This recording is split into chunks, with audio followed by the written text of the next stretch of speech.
In this video, we will look at what life was like for the Roman soldiers who were stationed along the borders of the empire. Rome maintained a number of fortifications along its borders, the most famous of which is perhaps Hadrian's Wall in Britain. These walls were built to keep the barbarians out, or so the propaganda said. But they also served another purpose. It kept the Romans in. That's right. If you were unfortunate enough to be stationed on the frontier, it could feel as though you'd been sentenced to exile. Why would a soldier choose to join the army in the first place? Surely the pay wasn't good, nor the food, and the conditions were likely terrible. Well, the answer is simple. If you were a Roman man without property, your options were limited. You could become a merchant, a craftsman, a laborer, or you could join the military. If you wanted to help support your family, you needed money, and work was scarce. You needed to join the army. Or if you were a slave owner, joining the military was a convenient way to put your property to use without having to manage them directly. In fact, many slaves were given to their owners when they enlisted, allowing them to be used as beasts of burden or sources of labor during downtime. Even some freedmen joined the ranks because it was a familiar environment, and they could even bring their former slaves with them. By the middle of the empire, the legions were open to all free men of Italian origin. Freedmen and women were forbidden from enlisting, and there were restrictions on how old you could be. You had to be young enough to be fit for service, but not too young to the point where you could be considered a child. Typically, a soldier would enlist at around 17 years old and retire at around 40, of course. Exceptions existed. Soldiers were usually enlisted for 5 years at a time, but once their tour was finished, they might decide to stay on for longer. This was usually done by signing new contracts, but even officers could stay on for longer simply by refusing to leave. In fact, the majority of officers remained on active duty until they died. The further you were from Rome, the less attractive the pay and conditions became. Fighting in Germania was considered extremely undesirable. And so, those soldiers stationed there were given extra compensation. When the legions first began to be deployed outside of Italy, campaigning was considered an honor, and soldiers were eager to serve far from home. Over time, however, things changed. As the empire grew and the army got larger, the reality of being a frontier soldier set in. Frontier soldiers were rarely given the same pay and benefits as their colleagues back in Italy. And so if you were stationed in Rhaetia, Pannonia, or Germania, you were guaranteed higher pay. Interestingly, though, it wasn't just the province that mattered. Officers stationed in remote garrisons received extra compensation, as did those assigned to certain specialist roles. For example, trumpeters and standard bearers were seen as important because of the role they played. Their equipment was expensive, and so they were paid accordingly. Military tribunes, who were responsible for training new recruits, were also paid extra, as were soldiers stationed in dangerous locations. As we discussed in our last video, siege engineers were highly sought after during the early imperial period, and so were given extra pay to reflect that. Being a siege engineer was considered so vital, in fact, that provincial governors were required to send 3 of their number to the emperor whenever he went on campaign. These engineers would then assist in the construction of any siege works. Naturally, frontier posts near areas of unrest were also paid more as there was more danger involved. While serving on the front line, there were dangers wherever you were stationed. Still, it's fair to say that if you were posted in a location where fighting was likely, you were more likely to die. Pay wasn't the only benefit soldiers received for serving in remote areas. Veterans who had completed at least 20 years of service and were eligible for retirement could receive land as a reward for their service. Land in Italy was naturally the most desirable, but it was also very expensive, and so it was rarely awarded unless you were a veteran officer. More commonly, veterans would receive land in the province they were stationed in, such as in Britain. After retiring, you could keep whatever plunder you acquired as long as it wasn't gold or silver. Plundering was encouraged and often expected when the army was on campaign. When sacks were made on towns and villages, soldiers were allowed to take whatever valuables they could carry. However, when it came to precious metals, that was reserved for the generals and officers. There were a number of ways a soldier could earn money while in the field, but gambling was strictly prohibited. Winning money through games of chance was punishable by flogging and dismissal from the army. If you were caught playing dice, you were given the option of killing one of your fellow soldiers or being killed yourself. Now, it's worth mentioning that gambling was prohibited throughout the entire army, but it was especially frowned upon along the frontier. Soldiers were already far from home, and losing their money through gambling could mean that they had none to buy their way home when their service was over. It was not uncommon for soldiers to save up for decades in order to return home after their service was finished, and so gambling was actively discouraged. Even engaging in other vices was punishable by law. Prostitution was forbidden, as was drinking too much. In fact, soldiers who were drunk and broke into a house to sleep with someone were charged with a particularly heinous crime. Life for a frontier soldier was tough, whether you were a veteran or a fresh recruit. The life of a veteran was not necessarily any better than that of a recruit. In fact, veterans could find themselves getting into trouble for encouraging recruits to engage in mutiny.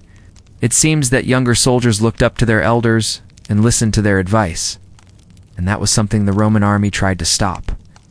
A common cause of unrest amongst troops was disagreements between the enlisted men and the officers. Junior officers were often young members of the wealthy class, while NCOs were usually experienced veterans.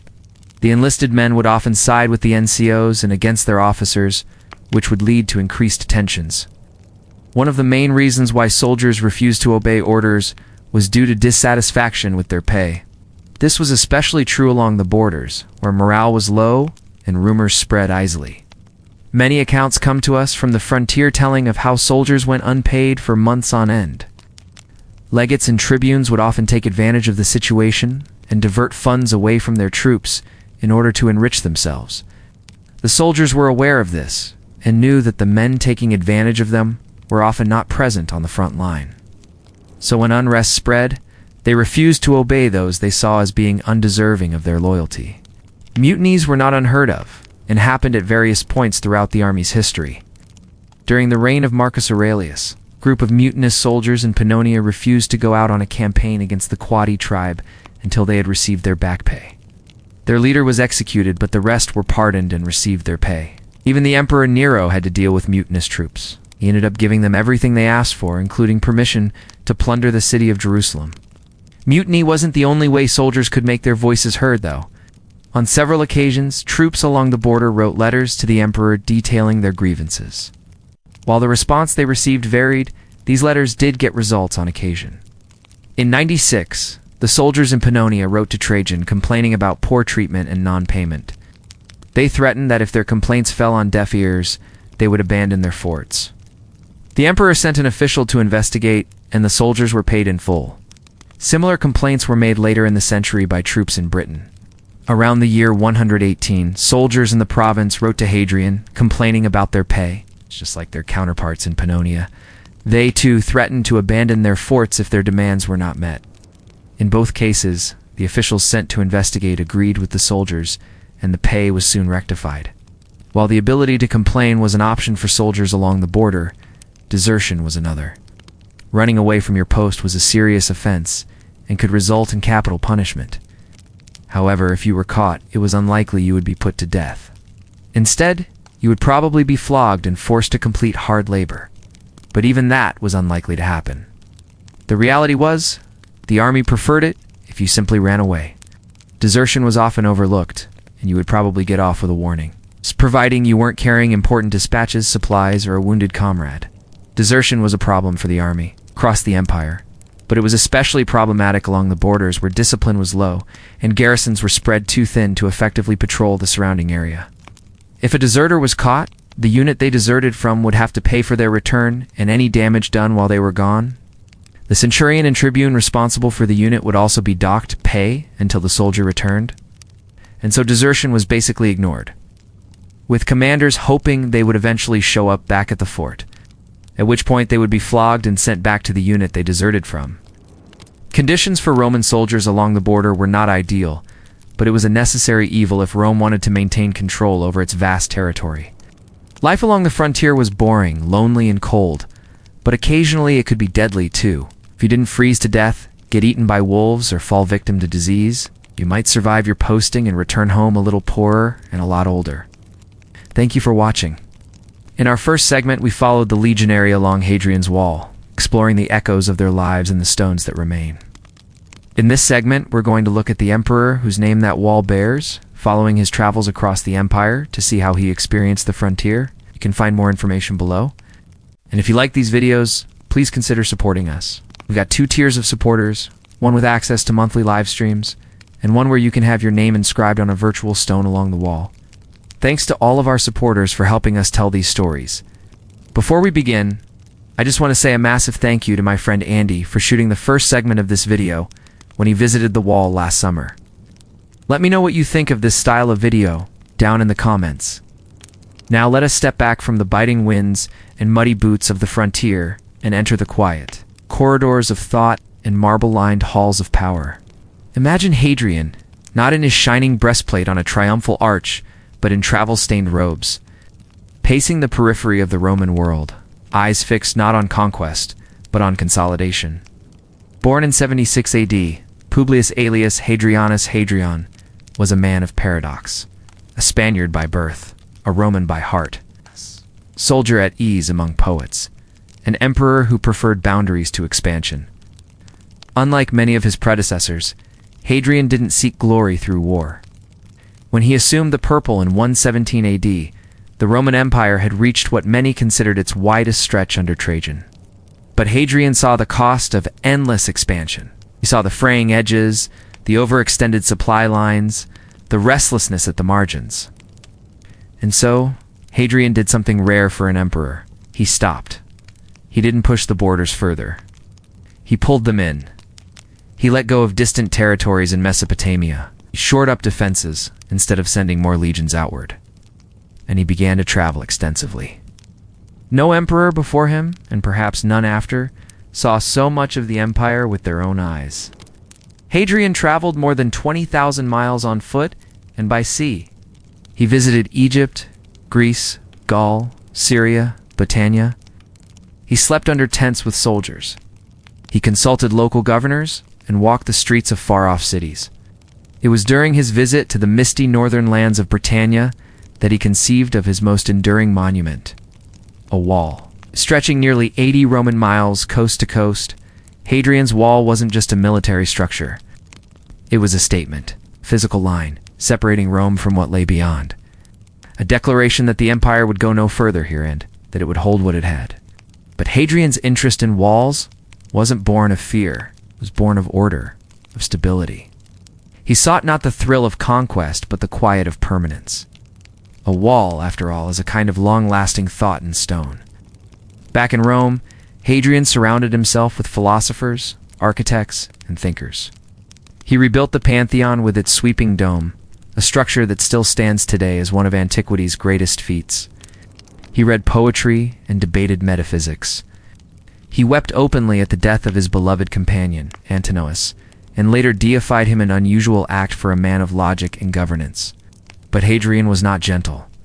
His suppression of a revolt in Judea was severe, and his governance at times autocratic. He could be brooding, impatient, distant. Toward the end of his life, plagued by illness and regret, he withdrew into isolation. Still, his legacy endured not in conquest, but in contour. Hadrian gave Rome its shape, its final defensible form. He built lines not to repel the world, but to hold it in place. And in doing so, he bought the empire time. Decades, generations of relative peace within the boundaries he helped define. As you lie back now, think of him not as a marble bust or a page in a book, but as a traveler's cloak, wet with foreign rain. His sandals dusty from long roads, eyes scanning the horizon of a far-flung outpost. Hadrian did not seek to rule the world, only to understand its edges.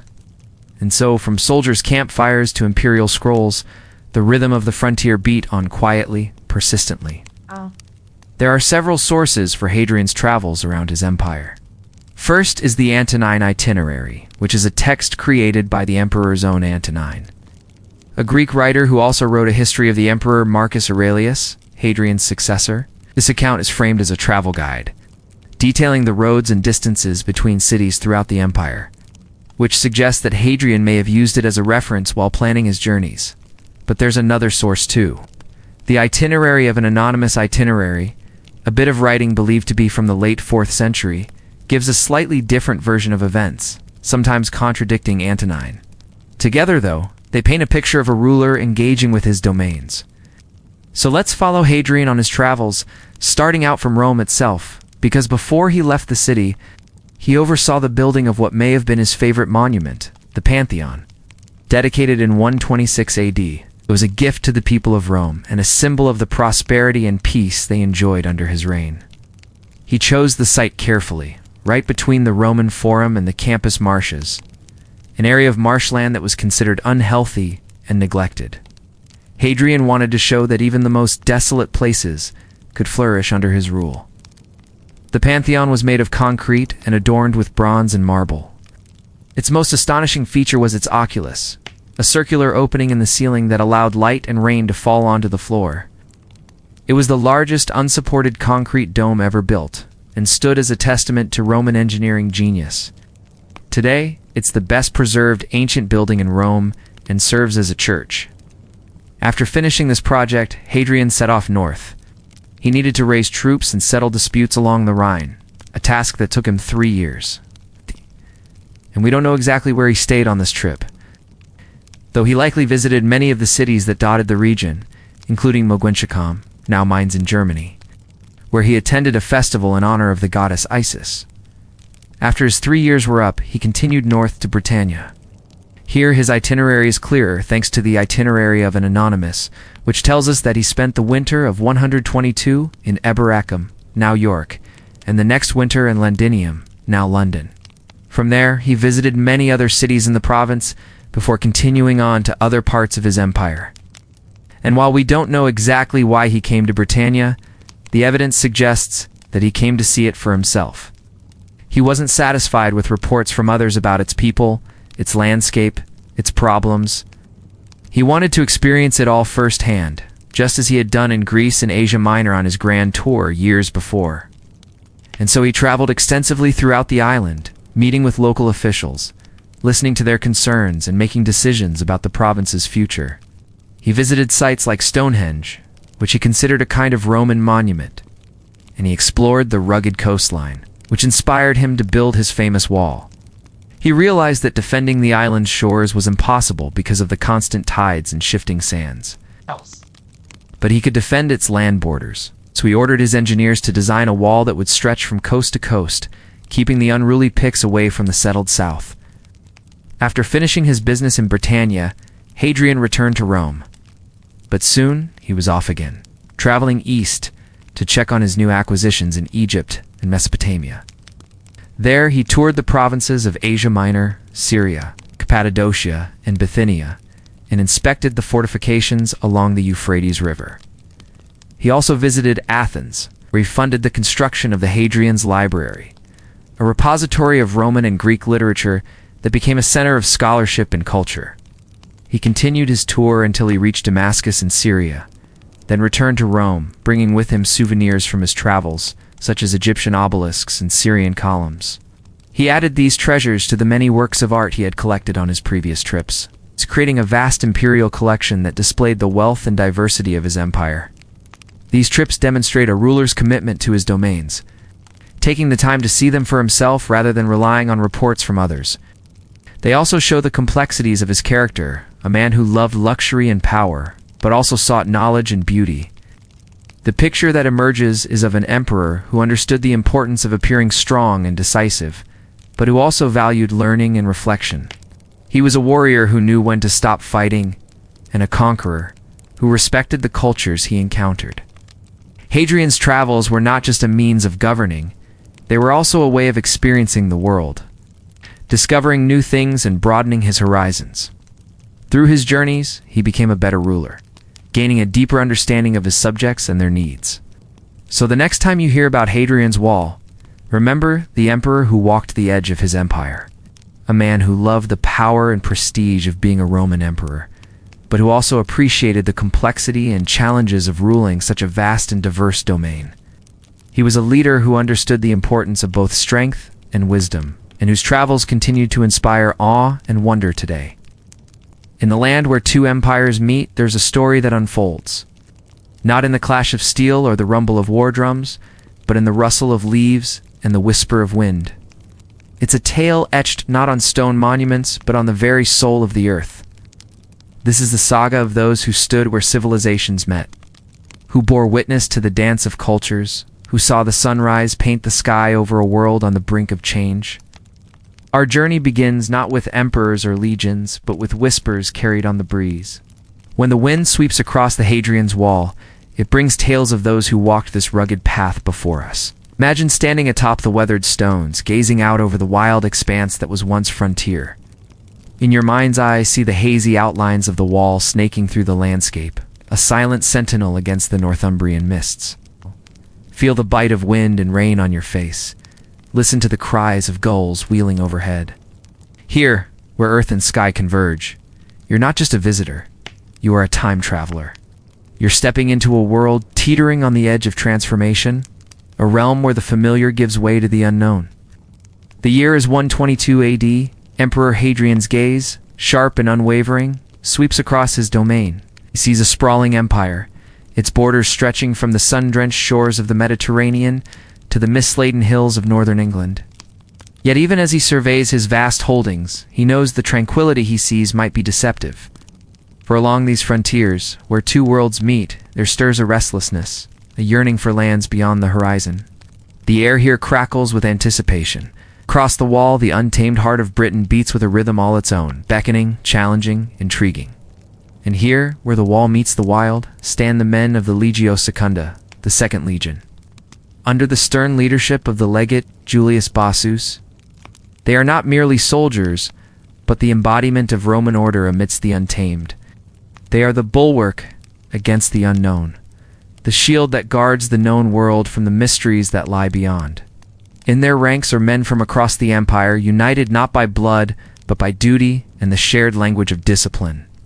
Here, far from Rome's bustling heart, their camaraderie is forged in the crucible of solitude and the quiet courage of facing the dawn together. But even as the legion stands firm, there are whispers of discontent, murmurs carried on the wind that speak of weariness and longing.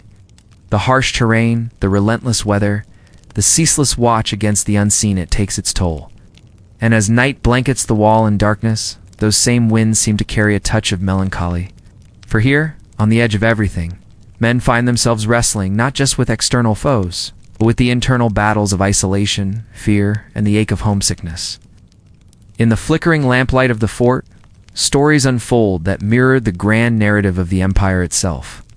There's the seasoned centurion, Titus Flavius Atticus, his face a roadmap of past campaigns, his eyes reflecting the wisdom of countless battles. He's seen the best and worst of the empire, its triumphs and its trials. And as he surveys the younger recruits, he sees not just potential soldiers, but reflections of his own journey. Then there's Marcus Didius, young and eager, hailing from a small village nestled in the Italian countryside. He joined the legion with dreams of glory, only to find himself confronting a reality far different from his youthful imaginings. His parents' hopeful smiles, his sweetheart's lingering embrace, all seem a world away. And as he watches the endless expanse beyond the wall, he wonders if the glory he sought lies in standing firm here. In this desolate beauty, or in finding a way back to the warmth of hearth and home, yet it's in the quiet corners of the fort, in the gentle murmur of everyday life, that the true spirit of the wall comes to life. The aroma of baking bread mingles with the tang of leather and steel. The rhythmic clang of the blacksmith's hammer echoes the steady pulse of the camp. And in the mess hall, over bowls of stew and shared stories, bonds are forged that transcend the boundaries of age, origin, and rank. For here, in the heart of a world on the brink, life goes on, offering moments of solace, camaraderie, and the simple joy of shared existence. As the weeks turn into months, the soldiers of the Legio Secunda don't just stand guard, they become part of the landscape. Their presence, like the wind, is felt but not seen. They become the embodiment of the wall itself, stoic, resolute, enduring. Their deeds, though unseen by most of the empire, are its silent defense, its bulwark against the shadows that gather in the north. And when the sun rises over the Hadrian's Wall, it does so knowing that it's met by the steadfast gaze of those who stand where two empires meet. They are not just soldiers, but the threads that hold together the tapestry of a world on the verge of change. They are the silent architects of a new era, building not just a wall, but a legacy. But as the moon climbs higher in the star-studded sky, the vigil continues. For those who stand where two empires meet, the night is long and the darkness deep. But with the faint glimmer of dawn on the horizon, they stand ready, not just to defend, but to embody the spirit of an age of transition. In the stark beauty of the northern frontier, the story of those who stood where two empires meet is etched not in stone, but in the very fabric of existence. Their lives, their struggles, their quiet acts of courage become the cornerstone of a new era. As the sun finally crests the horizon, bathing the wall in its golden light, we see not just a barrier, but a testament to the resilience of the human spirit. For here, where two worlds converge, the legacy of those who stood where two empires meet lives on, in the silent strength of the wall, in the echoes of their footsteps, and in the hearts of those who remember. In the hush of twilight, as the sky bleeds into hues of amber and violet, the fort comes alive with the soft glow of oil lamplight. Within its sturdy walls, life goes on. Soldiers share stories, their voices weaving tales of home and hardship. The clink of pottery mingles with laughter, momentarily chasing away the loneliness that lingers in the shadows. Here, in this corner of the empire, the rhythm of life is dictated not just by the march of the legions, but by the quiet, persistent drumbeat of survival, camaraderie, and the indomitable spirit of humanity. And as the stars begin their slow ascent, one by one, dotting the darkening sky, a sense of foreboding creeps in. The tales told here take on a different tone. The laughter subsides, replaced by the crackle of the fire and the murmur of voices lowered in respect and fear. For along this frontier, the line between civilization and the untamed wilderness is a thin one, and the night is pregnant with unseen dangers. The wind whispers tales of the Picts, fierce and elusive, their presence a constant threat, their raids a haunting memory. And so as the moon climbs higher, casting long, eerie shadows across the fort, the men of the Legio Secunda prepare for the coming darkness. Shields are checked, swords are grasped, and every sense is alert for the sounds that might shatter the night. Theirs is a vigil born not just of duty, but of necessity, a testament to the precarious existence that unfolds where two worlds collide. In the wavering lamplight, their faces etched with concentration, they stand ready to face the darkness. For here, where two empires meet, the night is a battleground, and the shadows hold untold perils. As the darkness deepens, the whispers grow louder, carrying tales of a world on the edge. It's a symphony of rustling leaves, howling winds, and the distant cries of unseen creatures, each sound echoing the loneliness that can settle heavy in the heart. And as the hours drift by, the men of the Legion Secunda find solace not just in the flickering flames, but in each other's company. Stories are exchanged, memories revisited, and the bonds of brotherhood are forged anew. For here, where two empires meet, the darkness can be a canvas for the soul, a place where shared fears transform into lasting connections. The stars, pinpricks of light in the vast expanse above, seem to watch over them, silent witnesses to the drama unfolding below. And as the first hint of dawn colors the eastern sky, a collective breath is held. The anticipation is palpable, a mix of dread and determination. For the men of the Second Legion know that as the darkness recedes, so do the comforts of camaraderie. And they face the rising sun, knowing that with it comes a new day of challenges, uncertainties, and the ever-present threat that lurks beyond the safety of the wall. As the sky finally lightens, heralding the approach of dawn, the men of the Legio Secunda stand poised, ready to face whatever the day may bring. Their vigil has been a tapestry woven with threads of fear, camaraderie, and quiet courage. And as the sun finally crests the horizon, they stand bathed in its golden light, a testament to the endurance of the human spirit in the face of the unknown. For here, where two empires meet, the darkness is past, but the echoes of the night linger still, while legionaries braved damp boots and smoke-filled tents and traders huddled beside their goods in roadside stalls, far from the clamor of drills and marketplaces, stood another world entirely, a world of marble thresholds, heated floors, and quiet luxury, the governor's villa. Imagine yourself walking across a carefully manicured garden, the scent of rosemary and lavender carried lightly on the breeze. Columns line the open portico. Mosaics underfoot depict scenes from myth Hercules, Neptune, Orpheus rendered in tiny colored stone tiles no bigger than a fingernail. It's a labor of hundreds of hours and many hands. This was the home of the Legatus Augusti Pro Praetoria, Emperor Esteret, representative in a Roman province like Britannia. His authority was immense, nearly sovereign. And yet, even at the edge of the empire, Rome followed him. His villa was not a home in the rustic sense. It was a declaration. A living embodiment of Roman values, order, civility, hierarchy. Within its walls, one did not simply live, one represented. Every detail whispered of the capital. There were imported amphorae from the Mediterranean filled with wine, olive oil and garam-fermented fish sauce beloved by Roman palates. There were bronze lamps shaped like theatrical masks. There were scrolls and styluses, ink and wax tablets, and even libraries often modest but present. And beneath it all, quite literally, was the marvel of hypocaust heating. Hot air, generated in a furnace room, circulated through hollow spaces beneath the floors and behind the walls, warming the rooms even in the cold of a northern winter. Slaves would tend the fires day and night. The heat was uneven, but effective a Roman comfort seldom matched elsewhere in the ancient world. Meals were long affairs. The elite reclined on couches, propped on one elbow, while attendants served course after course. Roast dormice stuffed with pine nuts, oysters packed in snow, honey-glazed figs. Musicians might play softly in the background. Conversation flowed politics, philosophy, and the ever-present business of administration. And yet, this world too had its silences. The villas were remote. Behind their walls lay vast stretches of forest, bog, or wind-beaten plains. The frontiers were never truly safe. While the governor plotted census records or issued tax decrees, he could never quite forget the distant sound of drums or the occasional rumor of uprisings beyond the border. For all the finery and opulence, these were islands of civilization in a sea of uncertainty. The elite here lived between worlds, the firm marble of Rome and the shifting soil of what lay beyond.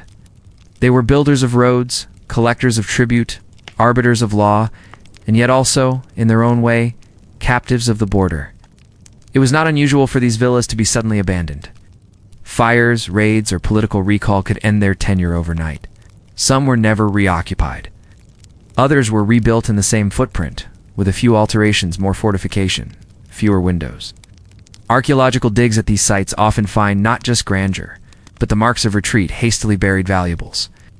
Rooms locked and never reopened, wine cups shattered not by accident but by urgency. Still, for a time, the governor's villa stood as a testament that even on the edge of empire, Rome would endure, not just in arms, but in taste, in ritual, and in marble symmetry. As the sky darkens now and the lamps flicker low, you can almost hear the soft shuffle of sandals on mosaic floors, the crackle of fire in the hypocaust, and the distant notes of a flute echoing through the courtyard. Even here, far from the Senate and the Seven Hills, the rhythms of Rome played on. The legatus Augustus Proprietor arrived in Britain in 43 AD as part of the invasion force under the overall command of his uncle, Aulus Plautius. He would go on to serve 2 full terms in Britain, an extremely rare event among Roman governors. This suggests that he performed his duties well, as the emperor was generally happy with the results of his rule. The first task of any Roman governor upon arrival in a new province was to visit the local shrines and temples, to ensure the favor of the gods was with them. This practice was known as a flamen. From there, he would set about the more practical matters of collecting taxes, assessing the strength of the defenses, surveying the land, and making preparations for any expected enemies. The governor would also make efforts to win over the local elites, both by being generous to them and by marrying one of his daughters to a prominent local man.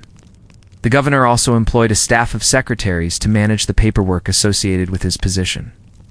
Some of those working under the governor were freed slaves, who sought to gain favor with their master in the hopes of obtaining some form of public office themselves. That said, the governor depended greatly on the cooperation of the local elites and wealthy merchants, since without their help, the campaign to subdue the Britons would have been much more difficult. We know that some merchants became rich thanks to the conquest, as evidenced by inscriptions on funerary monuments that boast of their wealth. The governor likely used similar strategies in other areas of the province. His relationship with the local kings was a careful balancing act.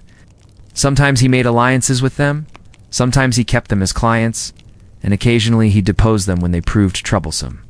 Of course, there were times when a more heavy-handed approach was needed. And Caratacus, king of the Catavellani tribe, refused to submit to Roman authority. Suetonius Paulinus marched against him in 43 AD, defeated him at the Battle of Medway, and took him prisoner. Although Caratacus' wife, Queen Inagora, took her own life rather than be taken prisoner. Caratacus himself went on to become a client king under the authority of the Roman governor.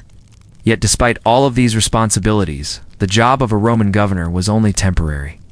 Most of them only held their positions for around 3 years, before they were recalled to Rome to take on some other position in the empire. After all, being governor of a province required a great deal of energy, effort, and money, which was why it was considered one of the most prestigious positions one could attain in Roman politics. However, this meant that the average length of stay for a Roman governor in Britain was short, especially when compared to the amount of time it would take to fully pacify the island. Since the work of a Roman governor was mostly administrative in nature, the actual military campaigns were led by men called legates. A legate was typically a former senator whose term of service in the army was coming to an end. Since the legions were the most powerful tool at the disposal of the Roman state, having someone with experience in civil matters to oversee them was important. The legates were given authority over the legions equal to that of a senator, allowing them to handle most issues independently without needing to seek permission from the governor. This arrangement was beneficial to both parties involved, as the legates enjoyed considerable independence in how they managed the legions, while the governor was able to focus on the other aspects of ruling a province. In Britain, there were 4 legions stationed during the 1st century AD, but because of their scattered locations, they rarely worked together. It was not unusual for a legate to be given command of just one legion and then sent off to campaign against some threatening tribe. Since the British tribesmen fought from concealed positions in the forests or from atop the hills, the Roman legions suffered heavy casualties. Furthermore, the climate was not suited for warfare, since the soldiers' weapons and armor would often rust and their food would spoil. Still, campaigns were successful in expanding Roman control over the island. By the end of the 1st century, all of southern Britain was under Roman rule, and the legions were able to bring stability to the province, opening it up to Roman trade and settlement.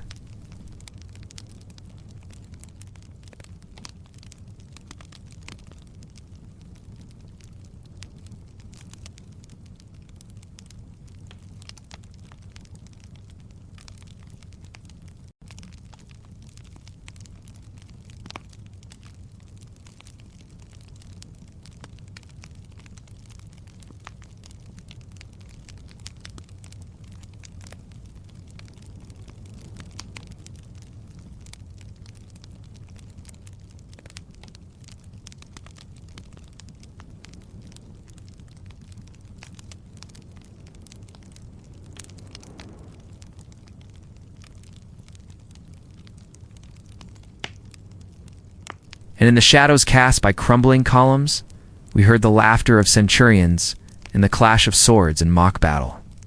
Reliving the camaraderie that once filled these empty halls, from the bustling fort to the mist-shrouded hills, we wandered amidst the ruins of homes and farmsteads.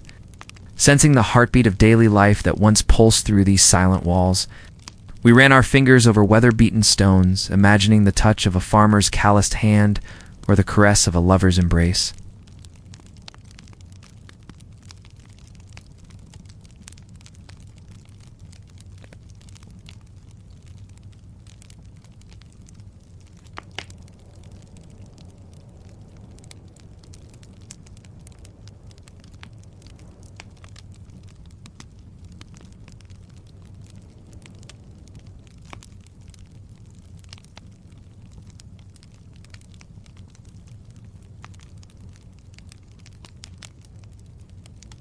For in this timeless moment, we are united with those who have walked this very shore 2,000 years ago. Their dreams, their fears, their hopes, and their heartaches mingle with our own, carried on the ceaseless breath of the sea. Here, where the land meets the water, the boundaries of time seem to blur. The rugged cliffs and wind-swept headlands stand as silent sentinels, guarding secrets whispered by the tides.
their crumbling walls echoing with the whispers of long-departed legionaries. As the flames rise higher, reaching towards the star-studded sky, we share stories and laughter, our voices weaving together like threads of gold in the tapestry of the night. And then, as the embers begin to glow and the darkness deepens, we turn our thoughts to the restless souls who walk among us, unseen and unheard.